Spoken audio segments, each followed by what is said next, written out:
I moved into my new apartment about 6 months ago. It was a small, one-bedroom unit in an older building, but it was affordable, and I loved the peace and quiet of the neighborhood. The walls were thin, and I could hear the neighbors, but that didn't bother me much. At first, everything was perfect. I'd leave for work in the morning, and the hallway would be empty. But then, over time, I started noticing odd little things. It was subtle at first, things moved. I'd leave my apartment for the day, and when I came back, a picture frame on the counter would be turned slightly, as if someone had brushed past it. At first, I told myself I was just being paranoid, maybe I hadn't put it back properly. But it kept happening. One day, I came home from work to find a piece of paper tucked under my door. It was a scrap of notebook paper, with messy handwriting that read, "I know you're watching. I can hear you at night. I don't mind." My heart skipped a beat. I wasn't sure if it was a joke or if someone was messing with me. But my instincts told me it wasn't. The next day, I was in my kitchen when I heard a soft knock at the door. It wasn't a usual knock, it was gentle, almost hesitant. I opened it, but there was no one there. I looked down and saw another piece of paper on the floor. This time it read, "You look better in the mornings. I like the way the sun hits your hair." I felt my stomach tighten. The hairs on the back of my neck stood up. I didn't know what to do. The building had security cameras in the hallways, but they didn't catch anything, nothing that I could see anyway. As the days passed, the notes kept coming. Every day, without fail, there was a new message, each one more unsettling than the last. Sometimes they were under my door, sometimes they were taped to the outside of my window. I didn't know who it was, but I felt like I was being watched all the time. One morning, I decided to get bold. I took a day off work and stayed home to confront whatever was going on. I didn't leave my apartment. I stayed close to the window and watched. At 3:17 p.m., I saw him. A man, standing across the street, staring up at my building. He didn't move, just stood there, his eyes locked on the window. I couldn't make out his features clearly from my distance, but there was something unsettling about his stillness, his unwavering gaze. My heart raced. I ducked down behind the couch, too scared to even breathe.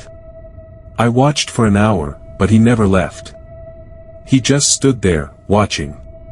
At 4:30 p.m., he finally turned and walked away, but my fear didn't subside. I stayed crouched behind the couch, shaking. The notes, the strange behavior, it all made sense now. The next day, I decided to gather the courage to go to the landlord. But when I knocked on his door, he seemed different. His expression was off, nervous, almost apologetic. "I'm sorry, there's nothing I can do about it," he said quickly. "We've had complaints before, but we can't do anything unless you catch him in the act. He knows how to keep out of sight." I left, feeling more alone than ever. That night, I locked every window and double-checked the door. But even as I settled in bed, I could feel him. The hairs on the back of my neck stood up. I wasn't sure if it was fear or just the weight of knowing I wasn't alone. Around 2 a.m., I heard the softest sound, barely audible, but unmistakable, a tap on my window. I froze. Slowly, I got out of bed, heart racing. I approached the window and peered through the blinds. Nothing. No one was there. I couldn't shake the feeling of being watched, though. The tap on the window, the notes, the man standing across the street, it all felt like I was in some kind of nightmare. But it wasn't a nightmare. It was real. The next day, I moved out. I didn't even look back. But as I was packing, I found something that made my blood run cold. In the back of my closet, tucked inside a box, was a new note, written in that same familiar, messy handwriting, "I miss you already. The new place looks nice. I'll be seeing you soon."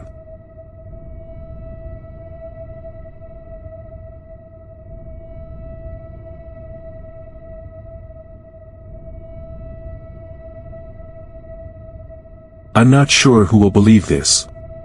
I probably wouldn't, if I heard it from someone else. But it's been 3 months now, and I still don't have an explanation. I haven't had a full night's sleep since. I wake up constantly. My dreams don't feel like dreams anymore. They feel like warnings. Back in December, I moved into a small apartment, Unit 9C, on the top floor of an older brick building just outside of Chicago. It wasn't fancy, but it was cheap. The paint was still fresh, and the place smelled like new carpet glue and old radiator heat. The landlord didn't care about my credit score or my situation. Just first month's rent, deposit, and a handshake. I took it. At the time, it felt like a fresh start. I'd just come out of a rough breakup and I was basically rebuilding from scratch. I had a mattress on the floor, a microwave, and a small TV I'd rescued from my parents' garage. That was it. I was eating off paper plates and sleeping next to a box of clothes. Still, I liked the solitude. I liked not having to answer to anyone. For the first 2 weeks, everything was quiet. The heat worked. The plumbing was weird but functional. My neighbors mostly kept to themselves. I'd pass 1 or 2 people in the hallway, an older woman across the hall, a guy with headphones who never made eye contact, but nobody caused problems. I felt lucky. Then I came home one Tuesday and the front door was unlocked. I froze in the doorway, heart pounding. I knew I had locked it. I always locked it. Living in the city, you learn to check and double-check. I stood there for a while, just listening. Nothing. No sounds from inside. I slowly opened the door and stepped in. Everything looked exactly how I left it. No drawers opened. No signs of a break-in. But I couldn't shake the feeling that something was wrong. Like the air had changed. Heavier somehow. I checked every room, even looked under the bed like a kid. Nothing. Eventually, I convinced myself it was my fault, that I had rushed out that morning and forgot to lock it. I pushed the feeling down and moved on. But it happened again. A few days later, I came home and found the bathroom light on. I always turn it off before I leave. Then it was the kitchen light. Then the shower was running. Not dripping, running. I started feeling watched, even when I was alone. I stopped leaving the door unlocked for even a second. I added a deadbolt and bought one of those cheap stick-on alarms from Amazon. But the feeling didn't go away. One night, I woke up around 2:30 a.m. to a noise I couldn't place at first. It was faint, almost like a melody. I sat up in bed, trying to place it. Humming. Soft, slow, coming from the bathroom. I held my breath. It sounded like someone humming a lullaby, just barely above a whisper. My skin went cold. I grabbed my phone, turned on the flashlight, and crept toward the hallway. The humming stopped before I even got close. The bathroom was dark. Empty. I turned the lights on. Nothing. I even opened the medicine cabinet. Nothing. But when I looked into the mirror, for just a split second, less than a blink, I saw someone standing behind me. A woman. I turned around so fast I nearly dropped my phone. The hallway was empty. No one was there. No sound. No movement. I didn't sleep the rest of that night. I sat in my bed with the lights on, staring at the hallway. Telling myself it was stress. Maybe I was dreaming and didn't realize it. Maybe it was the beginning of sleep paralysis. I started leaving the apartment more, working late or crashing at friends' places. I didn't tell them why. I just said I was tired of my place, or that it was being fumigated. I didn't want to sound crazy. But then I started dreaming about her. The woman. In every dream, I was back in my apartment. Same layout. Same furniture. But things were off. The walls were darker. The windows were bricked up. And the door was gone, just sealed over with more wall. I'd walk into the bathroom, and she'd be there. standing in the corner. She never moved. Never spoke. Just watched.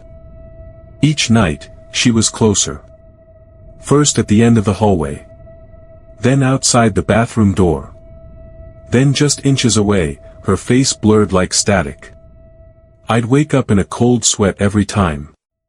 My heart would be pounding, my hands numb. Then one night, I woke up for real, and she was standing at the foot of my bed. I wasn't dreaming. I knew I wasn't. She was there, solid, pale, motionless. Her eyes were open but didn't seem to focus. Her mouth was slightly open, like she was about to say something. But she didn't. I couldn't move. Couldn't scream. My body just locked up. I was fully awake, I swear I was. She leaned closer, her face inches from mine, and whispered, "This is mine." Then she was gone. I didn't go back after that. I stayed in a motel for 2 weeks. My money was running out, but I didn't care. I only returned to grab some essentials. I asked a guy on Craigslist to help pack the rest. I didn't want to be alone in there. When I was leaving with my last bag, my neighbor from across the hall, the older woman, stepped out.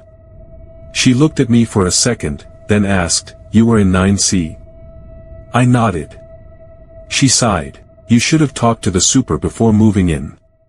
That unit's had problems." I asked what she meant, but she just shook her head and closed her door. I tracked down the building's super the next day. He didn't want to talk at first, but when I pushed him, he gave in. "Look," he said. "I'm not supposed to say anything, but 5 years ago, a woman lived in that unit. Young. Quiet. Kept to herself.